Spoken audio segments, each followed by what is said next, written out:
Yes friends, तो अब हम ये प्रॉब्लम देखेंगे।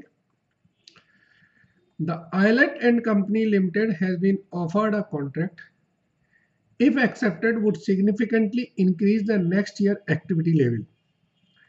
The contract requires the production of 20,000 kg of product X and specify a contract price of rupees 100 per kg. The resource used in the production of each kg of X include the following. Contract है 20,000 kilogram का और 100 रुपए पर kilogram का हमारा rate है। Resource जो लगने हैं हर किलोग्राम में वो देखिए क्या है। लेबर है ग्रेड 1 की 2 घंटे, ग्रेड 2 की 6 घंटे। मटेरियल ए लगेगा 2 यूनिट, मटेरियल बी लगेगा 1 लीटर। Grade 1 labour is highly skilled and although it is currently under utilised in the firm. Underline करें दोनों वर्ड्स, हाईली स्किल्ड है और अंडर यूटिलाइज्ड है। It the Islet policy to continue to pay grade 1 labour in full. इसका मतलब आपको खुद समझ में आ गया, अंडर यूटिलाइज्ड है यानी कि पेमेंट मिल रही है, काम नहीं हो रहा है, तो पेमेंट दी जा रही है विदाउट वर्क, और विदाउट वर्क यानी कि परमानेंट लेबर है। Acceptance of the contract would reduce the idle time of grade 1 labour. Idle time payments are treated as non production overhead. ठीक है। Grade 2 is unskilled labour with high turnover. Underline करें, high turnover का है मतलब आते रहते हैं जाते रहते हैं, तो आते जाते कौन सी लेबर रहती है? Casual labour. And may be considered a variable cost. The cost to the Islet of each types of labour are as under. आगे पढ़े। Material required to fulfill the contract would be drawn from those material already in stock. Material A is widely used. Underline करें, material A जो है हमारा widely used है यानी कि regular nature का है, और जब रेगुलर नेचर का होता है तो हम क्या करते हैं, हम उसे करंट परचेज प्राइस पे लेते हैं within the firm, and any uses of this contract will necessitate replacement. Material B was purchased, इसी से आपको समझ में आ गया होगा, was purchased to fulfill an unexpected contract that was not received. If material B is not used for the contract, it will be sold. ये line भी underline करें, यानी कि मटेरियल बी आपका ऑब्सोलीट नेचर का है। For accounting purpose FIFO is used. The various values of cost and A and B are as under. Book value, replacement value, net realizable value. आगे पढ़ेंगे। Single recovery rate for fixed factory overhead is used throughout the firm, even though some fixed production overhead could be attributed to single product or department. The overhead is recovered per productive labor hours and initial estimates of next year activity, which exclude the current contract. Okay. फिर से पढ़ते हैं। Single recovery rate for fixed overhead is used throughout the firm, even though some fixed production overhead could be attributed to single product or department. The overhead is recovered per productive direct labor and initial estimates of next year activity, which exclude the current contract. So fixed production overhead of rupees 6 lakhs and productive labor hour of rupees 3 lakh, यानी कि 2 रुपए per hour का recovery rate बनता है। Acceptance of the contract would increase fixed overhead by rupees 2,28,000. इसे underline करें। ये क्या है? ये वो खर्चे हैं जो इस कॉन्ट्रैक्ट की वजह से बढ़ेंगे। अगर ये कॉन्ट्रैक्ट नहीं होगा तो ये खर्चे नहीं होंगे, यानी कि ये हमारे अवॉइडेबल फिक्स्ड ओवरहेड है। Variable overhead are accurately estimated at 3 rupees per productive hours. आगे बढ़े. Acceptance of the contract would be expected to encroach on the sale of, ये अंडरलाइन करें,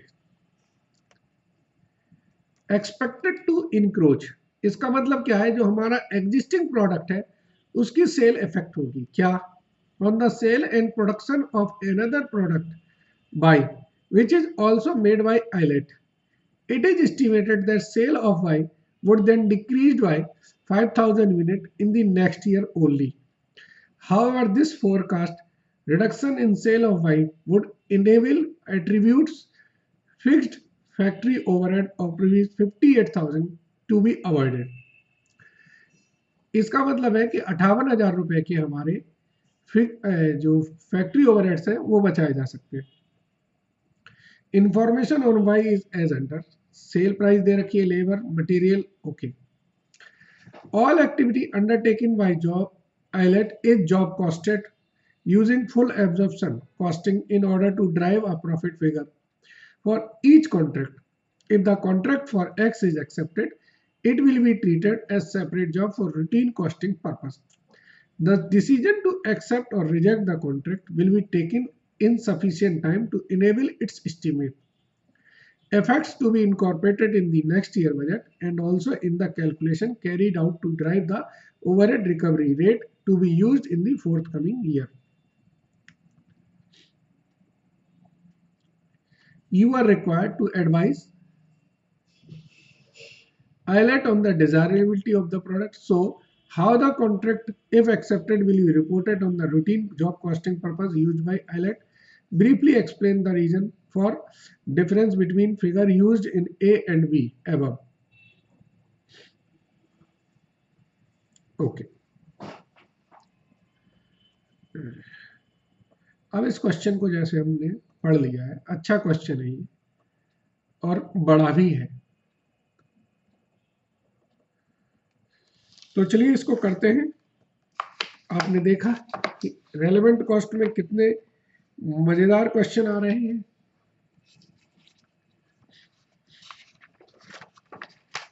ठीक है, तो हम इसको करते हैं. इसमें हमें रेवेन्यू दी है, इसलिए हम क्या बनाएंगे, statement of cost and benefit. ठीक है,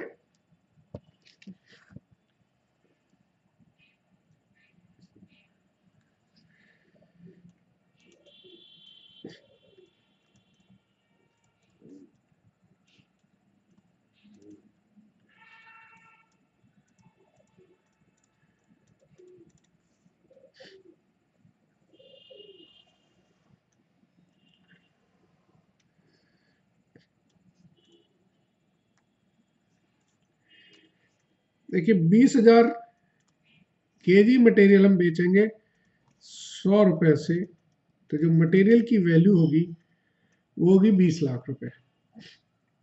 ठीक है, लेस करेंगे हम relevant cost of material. Working note 1 बनाएंगे, लेबर वर्किंग नोट 2 बनेगा,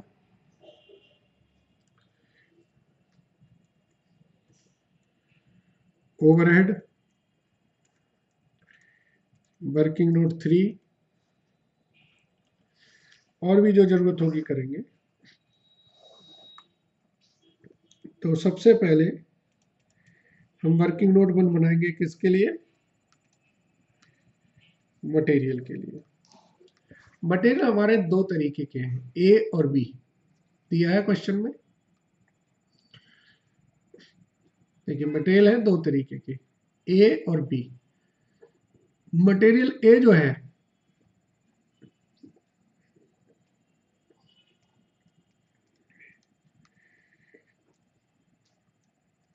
वो हमारा रेगुलरली यूज होता है. तो रेलेवेंट कॉस्ट क्या होगी, करंट परचेज प्राइस. कितना चाहिए, 20,000 यूनिट के लिए 20,000 किलो के लिए 2 यूनिट चाहिए मटेरियल की। और कितने रुपए पे है मटेरियल, देखें जरा। मटेरियल की जो करंट परचेज प्राइस है एक ही, वो है 10 रुपए। तो कह सकते हैं हम कि 4 लाख रुपए का तो हमारा ए का मटेरियल आ जाएगा। अब है हमारा मटेरियल बी, ये ऑब्सोलीट नेचर का है। तो रेलेवेंट कॉस्ट क्या होगी? रेलेवेंट कॉस्ट होगी आपकी स्क्रैप या रीसेल वैल्यू।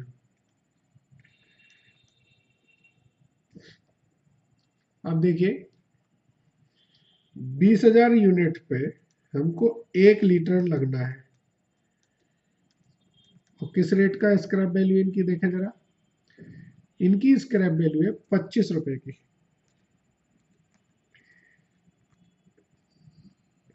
तो इसका टोटल होगा 5 लाख, इन दोनों का टोटल हो जाएगा 9 लाख रुपए।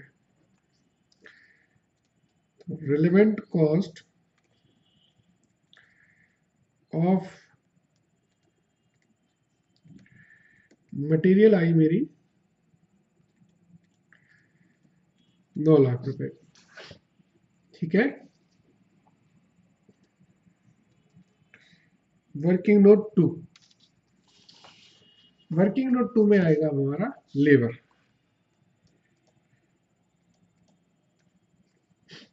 वर्किंग नोट 2 में हम बात करते हैं लेबर की। लेबर हमारी दो तरीके की है, ग्रेड 1 और ग्रेड 2 लेबर है। ग्रेड 1 में 2 घंटे लगते हैं, ग्रेड 2 में 6 घंटे लगते हैं। ग्रेड 1 लेबर हमारी परमानेंट नेचर की है।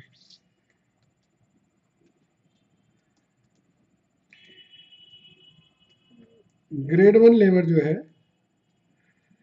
वो परमानेंट नेचर की भी है और प्लस फ्री भी है। तो रेलेवेंट कॉस्ट क्या होगी इसकी? वो हो जाएगी निल। परमानेंट लेबर कॉस्ट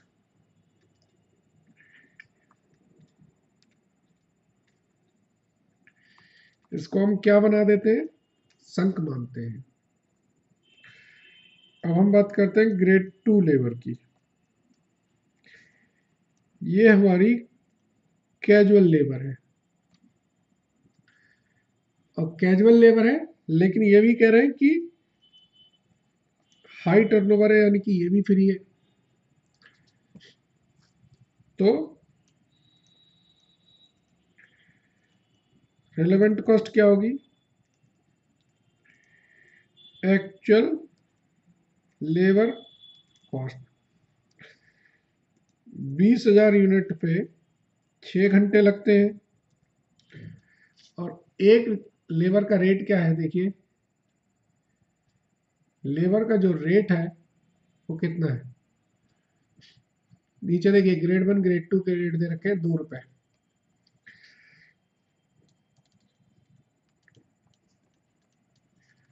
तो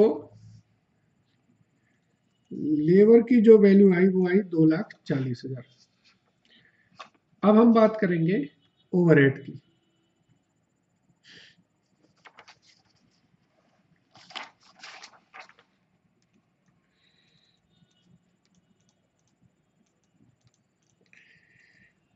ओवरहेड में क्या है?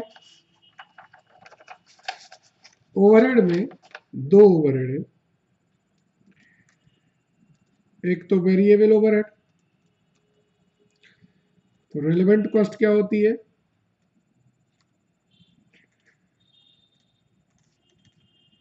Actual variable overhead. इन्होंने कितना बोला एक्चुअल वेरिएबल ओवरहेड? जितने भी घंटे आपके लग रहे हैं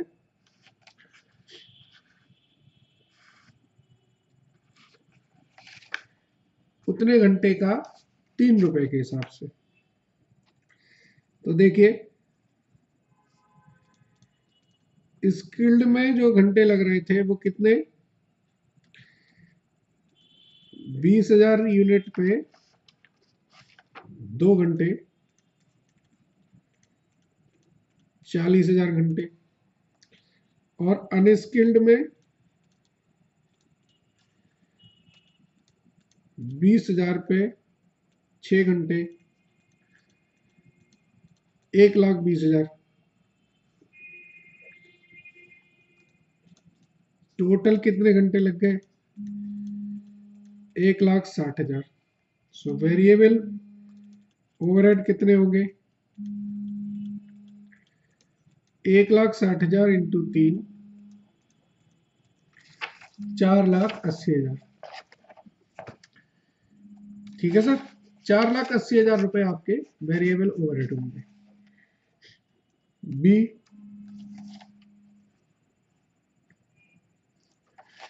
बी देखें, फिक्स्ड ओवरहेड।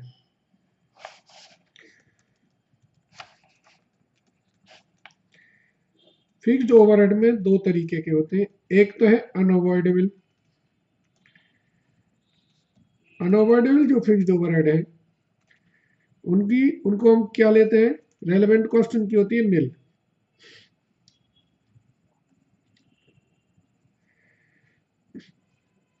और जो अवॉइडेबल फिक्स्ड ओवरहेड है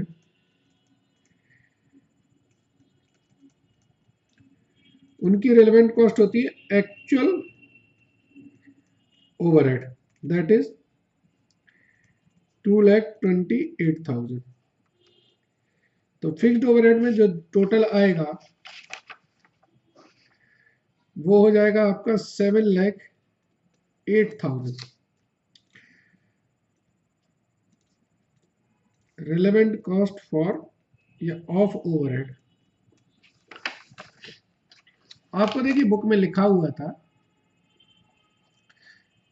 ये देखिए ये ओवरहेड में ये लिखा हुआ था, एक्सेप्टेंस ऑफ दिस ओवरहेड, ये लाइन पढ़िए, acceptance of the contract would increase fixed overhead by ₹2,28,000। यानी कि इस कॉन्ट्रैक्ट की वजह से मेरे 2,28,000 रुपए बढ़ रहे हैं, तो वो हमारे अवॉइडेबल कहलाएंगे। अगर हम ये कॉन्ट्रैक्ट नहीं करेंगे तो हमारे ये खर्चे नहीं लगेंगे।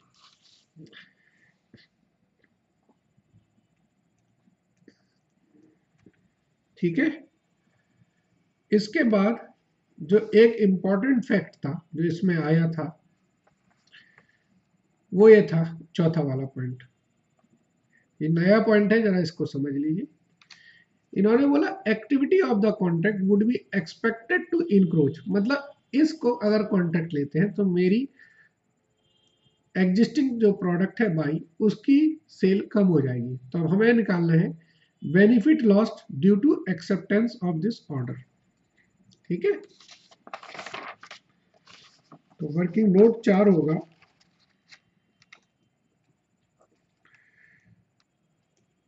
Contribution loss of product by due to acceptance of the contract। Sale हमारी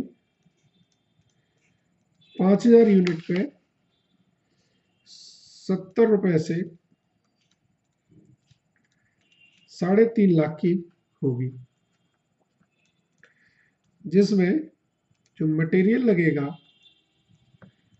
वो 5,000 यूनिट पे 12 रुपए से 60,000 का लगेगा। जो लेबर लगेगी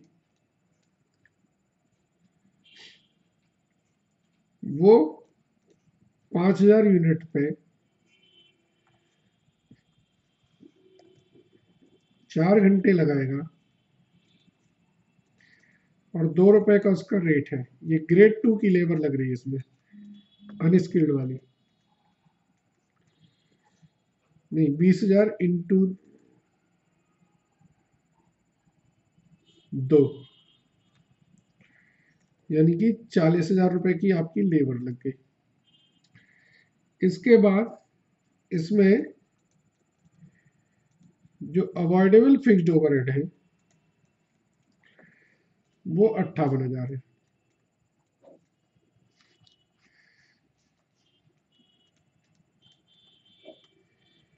तो ये मेरा जो है वो नेट बेनिफिट है जो मैंने लॉस्ट किया है। कितना? 1,32,000 रुपीज का। ये मैं अपने मेन उसमें ले लूंगा, बेनिफिट लॉस्ट सेल ऑफ, जो वाई की मेरी लॉस हो रही है, वर्किंग नोट 4 आ जाएगा, 1,32,000। इन सबको प्लस करेंगे तो मेरा नेट बेनिफिट आएगा, प्लस माइनस कर दीजिए 20,000 रुपए का। डिसीजन क्या होगा? So it is better